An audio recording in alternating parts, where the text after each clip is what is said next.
পাড়ার ছাদে কি করছো? আম পাড়া ছাদে আম পাড়ছি। কতটা আম পেড়েছো? কতটা আম পেরেছি দেখ। বাপরে বাপ, পিঁপড়েই তো ভর্তি। আরে একটা আম এই দেখ পড়ে পাখি। গেছে ছাদে, পাখিতে খেয়ে নিয়েছি। আরে পিঁপড়ে ভর্তি। পিঁপড়ে ভর্তি কত আম পেয়েছি দেখেছিস? ও আর তোমার পারবো।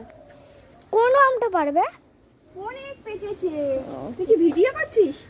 লক্ষ লোকে, হ্যাঁ। হ্যাঁ আমার কাছে দে, আমি করি। দেখ কত আম পাক, কত আম দেখ নিচের দিকে, সব জলে পড়বে।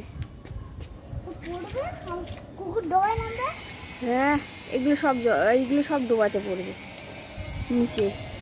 মা এইদিকে একটা আম পেকেছে দেখো, এই যে, ওই দেখো। এটা না তো পেকেছে রে, এই দেখ অনুষ্ঠান দেখতে পেয়েছে ভালো, তো এটাও পেকে গেছে। ওটাতে পুরো ভেতর যেমন হলুদ থেকে তেমন তো দেখা যাচ্ছে পুরো। এটা পেরেনি, কালকে দেখ, কাল পরশু পেকেছে। জমে খাওয়া হবে। আর ওইটা কি মা, ওই ঝোপের ওইখানটাই ওই যে ক্ষেতগুলো হয় না, ওইগুলো ওটা কি? ওগুলো জঙ্গল, ও। সব আম পড়ে ভর্তি হয়ে যাচ্ছে, দেখতে পাচ্ছিস না, সব আম নিচের দিকে ভর্তি। দেখো